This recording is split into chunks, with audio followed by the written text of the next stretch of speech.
Here's a little bit of more information on how I did my giant foam board book. So I went to Lowe's and I grabbed several sheets of insulation foam board. I would say at least get 4 just because mistakes happen. This is my inspiration, kind of what I'm going for, an old style type book. Now my Hansel and Gretel theme is for Halloween, but I am going to reutilize this for my Christmas theme as well with Rudolph the Red-Nosed Reindeer. This was very experimental for me, so I don't have a lot of details, but I thought adding the PVC pipe on the edges in this way, it was going to help with a little bit of the stability while also keeping it lightweight.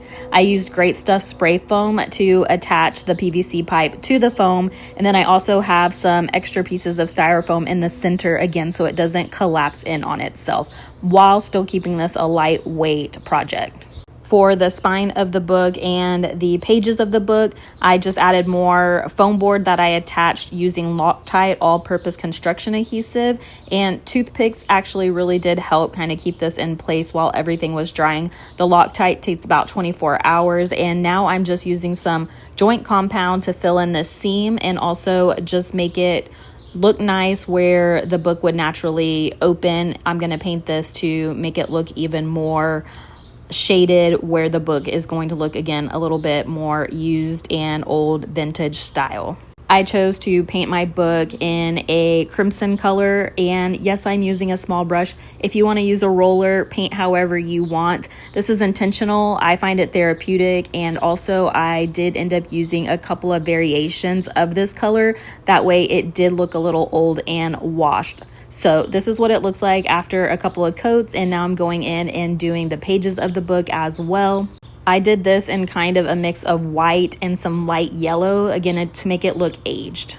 You can see here I added some kind of darker red and some black to do a little bit of shading by the spine. And now I am tracing out my letters with an acrylic marker. This helps me get my scale correctly, make sure I have this in the center of the book. I'm able to just kind of outline the letters, and then I went in and filled them in with some gold paint that I have. I did about 2 coats of this. Again, I wasn't too concerned with it being perfect. This is supposed to be an older vintage book. Also, Hansel and Gretel has so many different versions. If you don't like my version, you can make whatever kind that you want.